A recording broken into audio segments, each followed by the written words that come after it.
India के डॉक्टरों को तो गवर्नमेंट सेक्टर से बेहतर अपॉर्चुनिटीज है प्राइवेट सेक्टर में। आइए समझते हैं आज के इस वीडियो में। पिछला एक वीडियो मैंने बनाया था आयुर्वेदा डॉक्टरों को कैरियर अपॉर्चुनिटी कहाँ-कहाँ मिलती है, उससे रिलेटेड। उस वीडियो में किसी भाई साहब ने बढ़िया सा कमेंट करा था कि प्राइवेट सेक्टर में बीएमएस डॉक्टरों को कहाँ-कहाँ पे कैरियर अपॉर्चुनिटी है, क्या कैरियर स्कोप है। आज का वीडियो पूरा इसी टॉपिक के ऊपर है। जोहार दोस्तों, आज के इस वीडियो में डिस्कस करेंगे बीएमएस ग्रेजुएट्स जो डॉक्टर्स होते हैं कि प्राइवेट सेक्टर में कहाँ-कहाँ पे बेहतर अपॉर्चुनिटीज है अच्छे सैलरी के साथ। इवन यहाँ पे एमबीबीएस डॉक्टरों का भी बात करेंगे। सबसे पहली बात, अपने इंडिया में गवर्नमेंट स्कूल्स है, गवर्नमेंट हॉस्पिटल्स है, वैसे ही प्राइवेट स्कूल्स भी है और प्राइवेट हॉस्पिटल्स भी है। सबसे पहले बात करेंगे प्राइवेट हॉस्पिटल्स में कैसे जॉब मिलती है। प्राइवेट हॉस्पिटल्स दो तरीके से काम करती है। एक तो इंस्टीट्यूशन यानी कि जो कॉलेज रहती है उसके साथ में अटैच एक हॉस्पिटल होना कंपलसरी होता है। वहाँ पे जाके इंटर्नी डॉक्टर्स होते हैं, उनको प्रैक्टिस कराने के लिए, एजुकेट करने के लिए एज ए प्रैक्टिकल क्लासेस के तौर पे उनको प्रैक्टिस कराने के लिए भेजा जाता है। तो ये अटैच में कॉलेज एवं हॉस्पिटल दोनों रहती है। उसके बाद ऐसा हॉस्पिटल जहाँ पे इंडिविजुअल यानी कि सिर्फ और सिर्फ हॉस्पिटल ही चलाया जाता है। अगर कॉलेज में आपका रिक्रूटमेंट होता है एज ए प्रोफेसर, जिस दिन क्लास नहीं रहती है उसके अगले दिन आपका हॉस्पिटल में जाकर के ओपीडी में बैठ करके मरीज भी देखना होता है और साथ में अपने जो स्टूडेंट्स होते हैं उनको एजुकेट करना होता है। वहीं जो इंडिविजुअल हॉस्पिटल्स चलती है वहाँ पे एज ए आप मेडिकल ऑफिसर पोस्ट पे भी आप एज ए डॉक्टर काम कर सकते हैं। और जो अदर स्टाफ होते हैं जिसमें आरएमओ या फिर आरएमए ऐसे अलग अलग पोस्ट होते हैं, वहाँ पे बहुत सारे लेवल में डॉक्टरों की रिक्रूटमेंट होती है, चाहे ये एमबीबीएस के हो चाहे वो बीएएमएस के हो।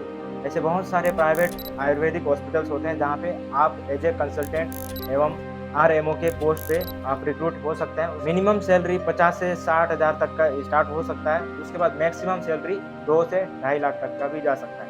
ये सिर्फ आयुर्वेदिक हॉस्पिटल्स की बात नहीं कर रहा हूँ, ये एलोपैथिक जितने भी मल्टी स्पेशलिटी हॉस्पिटल्स होते हैं वहाँ पे भी एज ए आप मेडिकल ऑफिसर या फिर आरएमओ के पोस्ट पे रिक्रूट हो सकते हैं। अगला सेकंड पॉइंट आता है कॉर्पोरेट सेक्टर में।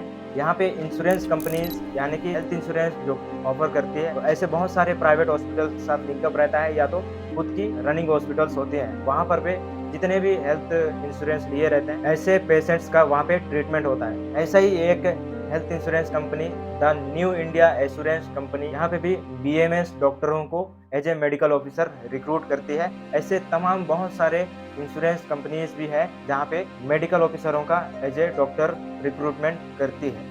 सेकेंड जो कॉर्पोरेट कंपनीज है, जैसे कि बहुत सारे माइनिंग कंपनीज है, जैसे मैं अभी बस्तर में हूँ, बस्तर में एनएमडीसी जैसे माइनिंग कंपनी है। प्राइवेट हॉस्पिटल्स जैसे कि अपोलो जैसे हॉस्पिटल्स के साथ इंटीग्रेटेड प्रोग्राम रहता है या फिर हायर करे रहती है, जहाँ पे बहुत सारे जो कंपनी के एम्प्लॉई होते हैं जिनका हेल्थ इंश्योरेंस कराए रहते हैं, उनकी हेल्थ फैसिलिटीज प्रोवाइड करने के लिए खुद की हॉस्पिटल्स भी बिल्डअप करते हैं। वहाँ पर भी एज ए आप मेडिकल ऑफिसर रिक्रूट होंगे तो वहाँ का भी सैलरी बहुत ही अच्छा रहता है।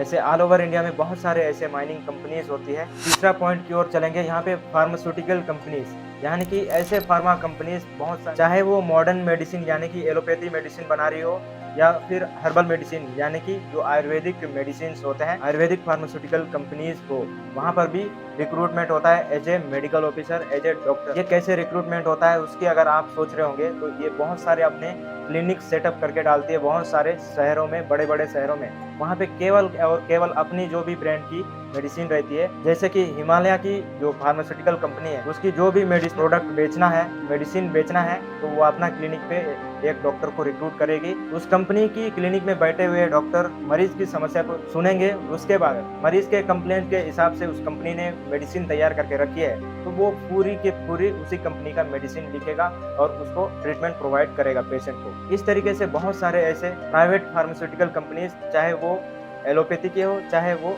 आयुर्वेदिक फार्मास्यूटिकल कंपनीज हो, अपना क्लिनिक डालती है। इंडिया के अलग अलग लोकेशन में, अलग अलग सिटीज में ऐसा डाल करके अपना क्लिनिक्स रन करती है। सेकेंड पॉइंट, इसी प्राइवेट फार्मास्यूटिकल कंपनीज में बहुत सारे ऐसे डॉक्टर्स यानी कि मेडिकल एक्सपर्ट्स की ज़रूरत होती है जहाँ पे एज ए मेडिकल ऑफिसर आपको रिसर्च के तौर पे काम करना पड़ता है फार्मास्यूटिकल कंपनीज के लिए। ये डॉक्टरी के साथ साथ में एज ए रिसर्चर के तौर पे आप काम करना चाहेंगे तो फार्मास्यूटिकल कंपनीज में भी इसमें डॉक्टरों को हायर किया जाता है जैसे कि कोई टूथपेस्ट बनाना है, जो भी मरीज रहता है उसकी समस्या जो भी दांतों में हो रही है उसको समझ करके उसके हिसाब से इसमें कौन-कौन से ऐसे प्रॉपर्टीज डालनी चाहिए ताकि वो पेशेंट की जो समस्या है, जो मेडिसिन बना रहे हैं वो उसको ठीक करे।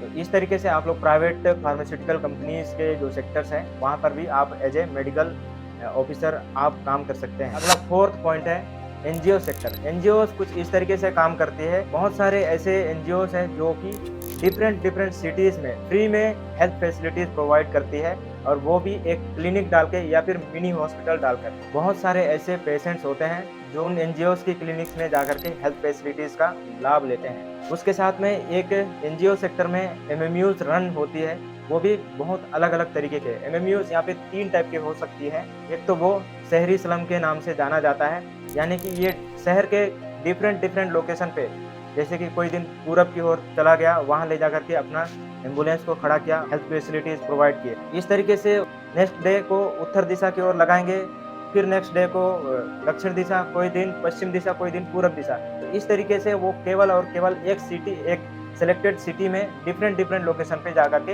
हेल्थ फैसिलिटीज प्रोवाइड करती है शहरी स्लम एमएमयू। एनजीओ सेक्टर में सेकंड एमएमयू की अगर बात करें तो ऐसा एरिया जहाँ पे हेल्थ फैसिलिटीज गवर्नमेंट के थ्रू अभी तक पहुंच ही नहीं पाई है, यानी कि उप स्वास्थ्य केंद्र, प्राथमिक स्वास्थ्य केंद्र या फिर सामुदायिक स्वास्थ्य केंद्र यहाँ पर उपलब्ध है ही नहीं है। तो वहाँ पे गवर्नमेंट की बॉडी भी खुद एमएमयूज को वहाँ पे भेजती है और वहाँ पे हेल्थ फैसिलिटीज प्रोवाइड करने को बोलती है। ये कोई सिलेक्टेड लोकेशन हो सकता है और वहाँ पे कोई सिलेक्टेड एक विलेज में एक दिन करेगी, उसके बाद नेक्स्ट डे को कोई सिलेक्टेड फिर विलेज में हेल्थ फैसिलिटीज प्रोवाइड करेंगे, उसके बाद फिर नेक्स्ट डे को कोई एक सिलेक्टेड विलेज में। ऐसा अल्टरनेटिव हेल्थ फैसिलिटीज लोग प्रोवाइड करते हैं। तीसरा टाइप के भी एमएमयू होता है और ये एमएमयू कुछ इस तरीके से काम कर सकती है। आज का पूरा टाइम है 9 से 5 तक का, इसी टाइम में जा करके डिफरेंट कोई 4 विलेज या 3 विलेज या फिर 5 से 6 विलेज, जितना उनसे हो पाता है उतना विलेजेस में वो विजिट करेगी, कैंप लगा करके वहाँ पे हेल्थ फैसिलिटीज प्रोवाइड करेंगे।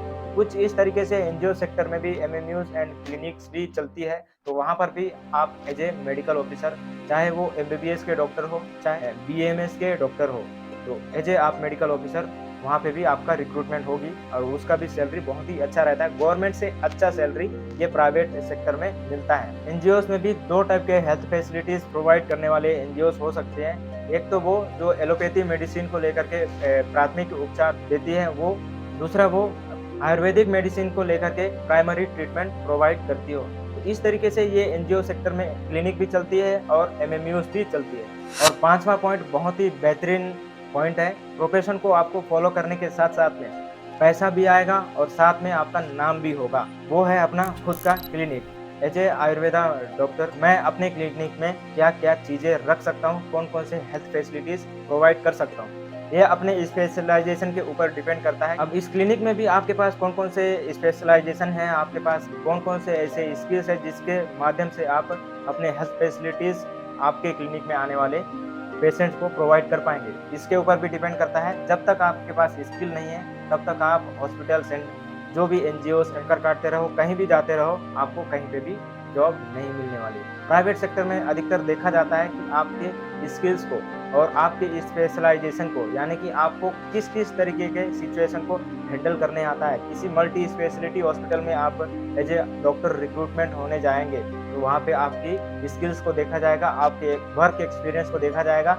इमरजेंसी सिचुएशन को कैसे हैंडल करते हैं उसके बारे में आपको परखा जाएगा, उसके आधार पे आपकी रिक्रूटमेंट होगी। तो ये सारी चीज़ें हैं, डिपेंड करती है। तो एक क्लिनिक में एज ए आयुर्वेदा डॉक्टर आप प्रैक्टिस करेंगे तो वहाँ पे माइनर सर्जरीज भी अलाउ है, जैसे कि लाइपोमा एवं जो एनोरेक्टल डिसऑर्डर्स है, पाइल्स, फिस्टुला एवं एब्सेस, इस तरीके के हैं बहुत सारे ऐसे एनोरेक्टल डिसऑर्डर्स है, उस पर भी आप काम कर सकते हैं। क्षार सूत्र के माध्यम से सर्जरी पे आपने पीजी कर रखा है, स्पेशलाइजेशन लिया हुआ है। उसके बाद सेकंड पॉइंट आता है पंचकर्मा। पंचकर्मा थेरेपी में ऐसे 5 थेरेपीज हैं जिनको अप्लाई किया जाता है डिफरेंट बीमारी के हिसाब से, डिफरेंट टाइप के यहाँ पे थेरेपीज अप्लाई होती है। तो ये पंचकर्मा एक सेकंड पॉइंट हो गया। उसके बाद अग्निकर्म।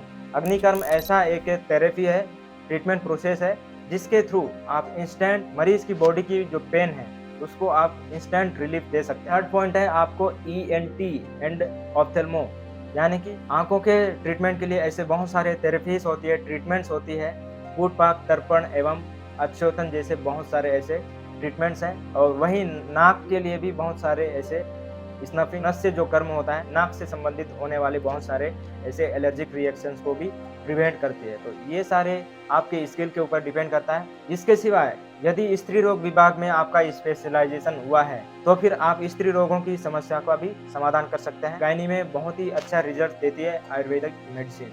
इवन मैंने जो भी अभी तक के प्राइवेट सेक्टर्स के बारे में मैंने बात किया है, यहाँ पे एमबीबीएस डॉक्टर्स, बीएएमएस डॉक्टर्स यानी कि आयुष डॉक्टर, ये सभी के लिए अलग-अलग कंपनीज एवं अलग-अलग सेक्टर्स में अलग-अलग समय पे नोटिफिकेशन आते रहती है, रिक्रूटमेंट होते रहती है। ये डिपेंड करता है कि आप कौन से सेक्टर में अपना करियर को सिक्योर करना चाहते हैं, कौन से सेक्टर में आप अपना काम करना चाहते हैं, जॉब करना चाहते हैं। तो वो आपके इंटरेस्ट के ऊपर है। जितने भी मैंने अभी प्राइवेट सेक्टर्स के बारे में बात किया है, उन सभी सेक्टर्स में लगभग सैलरी का पे स्केल रहता है 40 से 50,000 हो सकती है। मैक्सिमम सैलरी आपके स्किल और आपके स्पेशलाइजेशन के ऊपर भी डिपेंड करता है। आई होप कि ये वीडियो के माध्यम से आप लोगों को मैं अच्छे से समझा पाया। अगर समझ में आया तो वीडियो को जरूर से एक लाइक कर देना और चैनल पे अभी तक आप नए हो तो सब्सक्राइब करके जरूर से जुड़ जाइए आगे आने वाली जर्नी में। चलिए आज के वीडियो में बस इतना ही। जोहार।